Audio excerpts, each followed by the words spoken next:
So here we are. We've mapped the heavens with Aryabhata. We've seen the Earth spin, watched eclipses unfold, not as mysteries, but as, well, predictable shadow plays.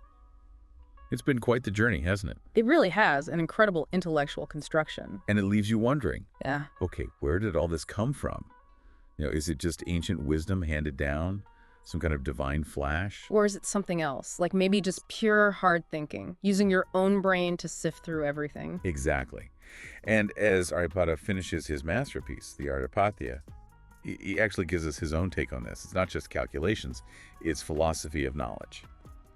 Welcome back, everyone, to the deep dive. Yes, today we're reaching the summit, the final verses of the Golapāda, and indeed the Aryabhatiya itself. We've spent a good amount of time exploring the Golapāda already. I mean, how he built that model of the celestial sphere, the Kaggola. Put a spinning Earth, the Bugala, right in the middle of his calculations, which was pretty radical. Totally radical. And developed coordinate systems, used shadows and signs to pinpoint positions, corrected for how things look versus how they are. And of course, those rational eclipse predictions based on actual shadow physics. We covered a lot of ground. We really did. So this final deep dive into the Aryabhatiya focuses right in on Aryabhata's own words about where this knowledge came from and why it matters. His final reflections. That's right. After laying out this whole intricate cosmic system, he pauses, steps back, and gives us this really quite remarkable insight into his own process and his view on truth itself. It's all there in verse 49 of the Golapāda. Okay, verse 49, let's get into it. The translation we're working with is, from the ocean of true and false knowledge, Sadasajjñānasamudra, by the grace of Brahmā Prasādena, the supreme jewel of true knowledge, Sajjñānottamaṃ Ratnaṃ, which was submerged, Nimanam, has been rescued by me using the boat of my own intellect, the Svamatināvā. Wow. That's packed. It really is. Lots to unpack there. Let's start with that first bit. The ocean of true and false knowledge. Sadasajjñānasamudra. Sadasajjñānasamudra. Okay. So an ocean implies vastness, maybe complexity. Exactly. And importantly, it's an ocean of true and false knowledge. He's explicitly acknowledging that the intellectual world he's swimming in isn't pure truth. Right. So it's not like he just inherited a perfect instruction manual. Not at all. It's more like the collective knowledge of his time, astronomy, math, philosophy, everything, was this huge body of water containing, well, treasures, but also debris. Accurate ideas mix right in with flawed ones, misconceptions, maybe even dead ends. Which sounds, well, realistic, actually. That's how knowledge usually works, isn't it? We build on what came before, but we also have to sort through it. Precisely. He's operating within an existing tradition, this vast ocean, but he knows it requires careful navigation. He's not just passively accepting everything. And from this murky ocean, he says he's rescued a supreme jewel of true knowledge. Sajjñānottamaṃ Ratnaṃ. Sajjñānottamaṃ, yeah.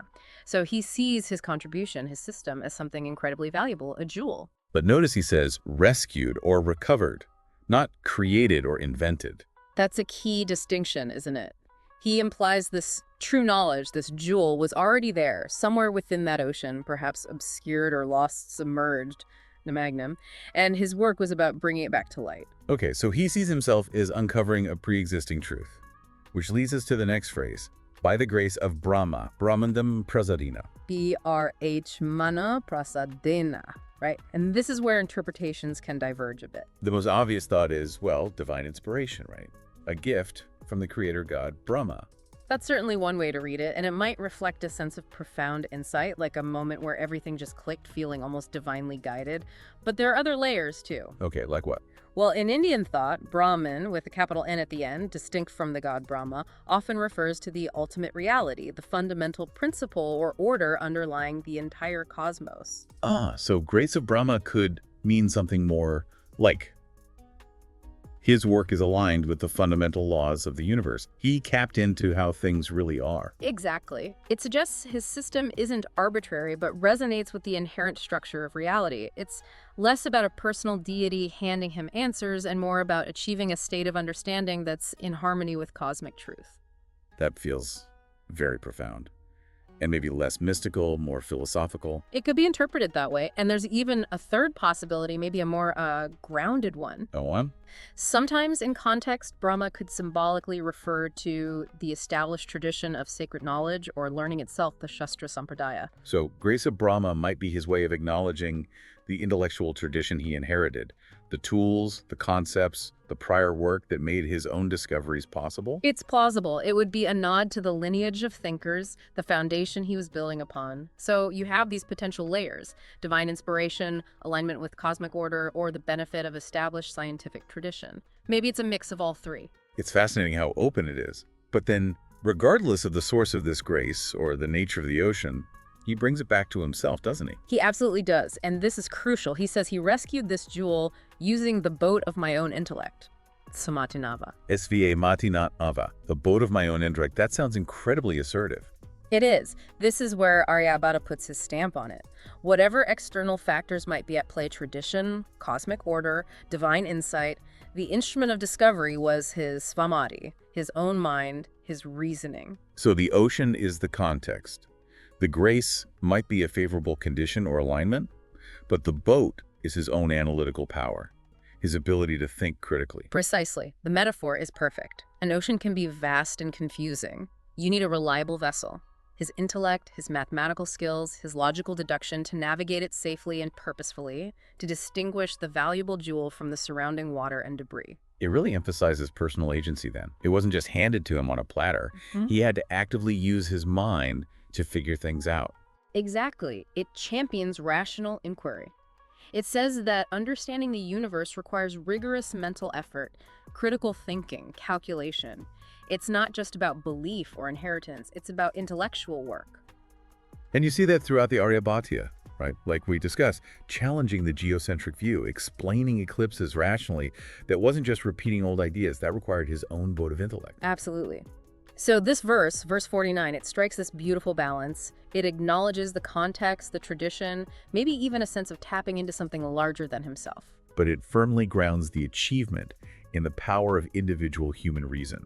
His reason. That's it. A powerful statement about how science, or perhaps knowledge in general, progresses. It needs both the foundation of the past and the sharp edge of individual intellect. It really makes you appreciate the depth of his thinking, not just about stars and planets, but about knowledge itself. Okay. So that sets the stage for the very final verse, verse 50. This one concludes the whole work. Yes. Verse 50 is the final word. It formally names the text and includes a rather serious warning. Let's hear it. The translation goes: This work, known from the beginning by the name Aryabhatiya, conforms to self-existent eternal truth and is always true. He who creates a counterfeit distortion of it causes the destruction of his own merit and lifespan. Whoa! Okay. Yeah, it doesn't pull any punches, does it? First off, the naming. He explicitly calls it the Aryabhatiya.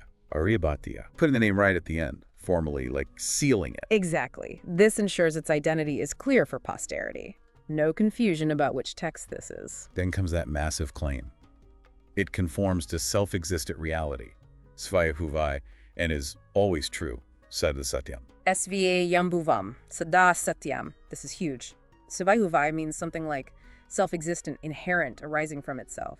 It points to the fundamental underlying nature of reality, the natural laws of the cosmos. So he's saying his work isn't just his theory, it actually reflects the way the universe is. It taps into that fundamental truth. That's the assertion. Because it aligns with this self-existent reality, its principles are therefore Sadā Satyam, always true, eternally valid.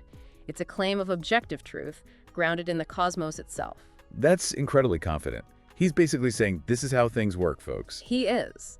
It's a statement of profound conviction in the accuracy and the enduring relevance of the astronomical system he's laid out.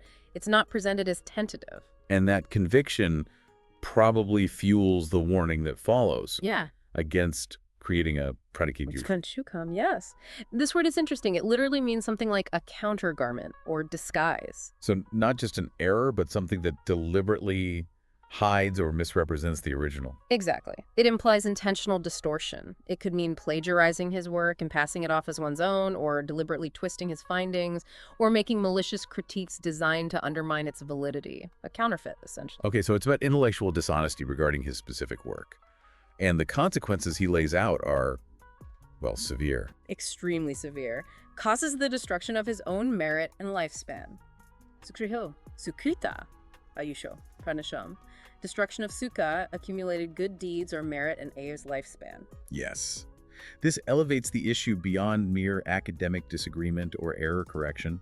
He's framing the intentional corruption of this knowledge as an ethical, even a spiritual failing. It's like saying, if you mess with this truth, you're harming your own soul, your own karma, your own existence. Pretty much. It attaches a profound moral weight to the accurate transmission and preservation of scientific knowledge. Tampering with this understanding of the cosmos is presented as fundamentally damaging to the tamperer. That's an incredible way to end a scientific treatise. It shows how highly he valued the integrity of his work. It's not just data, it's truth. And truth demands respect. Absolutely. It's a powerful statement about the responsibility that comes with discovering and disseminating knowledge, especially knowledge about the fundamental workings of the universe. It likely served as a strong deterrent against casual or malicious alteration, as the Aryabhatiya was copied and studied over centuries. You have to wonder how effective it was. But it certainly sends a clear message. So reflecting on the Golapāda overall, beyond these final verses, it really does feel like the culmination, doesn't it? Where everything comes together. Oh, completely. It's the capstone. Think about what we covered in the earlier parts. The Gatatada gave us the mathematical toolkit, the arithmetic, the algebra, that groundbreaking sine table. Right, the raw calculation power. Then the Kalakriya gave us the framework of time, the vast cosmic cycles, the mean motions of the planets, how motion relates to time, concepts like the rotation of the Earth first appearing there. The temporal structure, the cosmic clock. Exactly. And the Golapāda takes all of that, the math tools, the time concepts, and applies them using geometry, spatial reasoning, to build the actual model. It puts it all together into a coherent picture of the heavens. Yeah, you see him using the sign values from the Guccipada to calculate planetary positions, using the time cycles from Kalakriyapada to predict those positions over time, and then using geometry in the Golapāda to explain why we see things the way we do from Earth. Precisely. Like explaining the seasons, that's pure applied geometry, understanding the tilt of the ecliptic relative to the celestial equator. Or explaining the daily rotation of the stars that comes directly from applying the Earth's rotation concept from Kalakriyapada, using that boat analogy we mentioned to make it intuitive. And showing how your latitude and longitude on Earth directly determine what you see in the sky that connects the terrestrial bugula to the celestial kagala. It's all integrated. And the eclipses. That was a major focus for us previously, taking this abstract geometry and arithmetic and using it to explain, down to the shadows, how solar and lunar eclipses happen. That's perhaps the most striking example of the Golapāda's power. It moves eclipses from the realm of omens or divine whims into the realm of predictable, understandable, calculable physics. It's rational explanation backed by math. It really transforms the cosmos from something purely mysterious into a system governed by laws that human intellect can grasp and work with. And this integrated system, this Aryabhatiya, became incredibly influential, didn't it? Within India, certainly. Oh, massively. For centuries, it was the foundational text. Later astronomers and mathematicians like Lala, Shaurapati, the great Bhaskara II, they all engaged deeply with Aryabhata's work. Did they always agree with him? Not necessarily. Sometimes they refined his parameters, sometimes they offered different models for certain things, sometimes they critiqued specific points.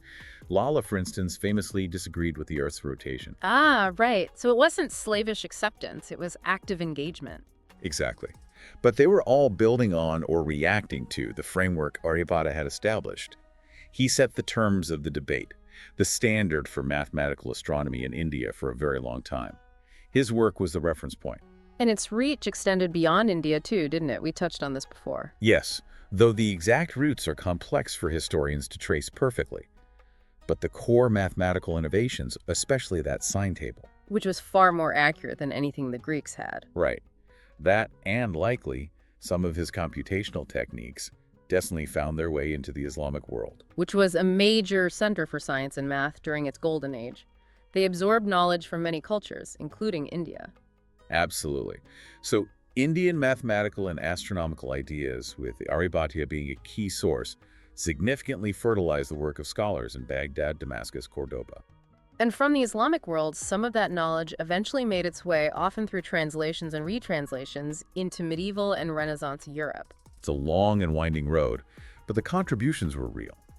Things like our modern number system, the concept of zero as a placeholder, advanced trigonometry. They have roots tracing back to India, and Aryabhata was a pivotal figure in developing and codifying much of that. It underscores how interconnected the history of science is, doesn't it? These fundamental ideas about math and the cosmos, they travel. They really do. The principles he was working with, spherical geometry, trigonometry, predictable motion, They are universal. So when we step back and look at the whole thing, the Golapāda as the capstone, the entire Aryabhatiya, what's the big takeaway? What's its ultimate significance for us, looking back now? Well, for me, it's just a stunning testament to what the human mind can achieve. The power of reason, observation, and mathematical thinking. Especially given the context, right? We're talking about the 5th century CE. No telescopes, no computers, none of the sophisticated instruments we rely on today. Exactly. He had basic tools, maybe sighting instruments, gnomons for measuring shadows, but primarily he had geometry, arithmetic, and sheer intellectual power. And with that, he built a coherent, predictive model of the cosmos. He dared to suggest the Earth moves. He sought rational explanations for natural phenomena.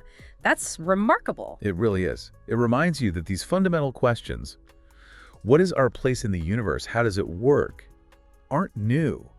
And people were finding sophisticated, rational answers a long, long time ago. He was mapping the cosmos using concepts derived purely from human thought, from mathematical relationships. It's an assertion of the power of the intellect to understand reality. That boat of intellect he mentioned in verse 49, it wasn't just for him. It feels like he launched it for subsequent generations too. That's a great way to put it. He provided a kind of compass for the ages, didn't he? Pointing towards reason, precision, mathematical rigor as the way to navigate the mysteries of the universe. His work truly laid foundations, conceptually and mathematically, that ultimately support our modern understanding of the cosmos, even if our models are vastly more detailed now. The core principles of using math to describe physical reality, of seeking natural laws that lineage runs deep, and Aryabhata is a crucial part of it. An incredible legacy.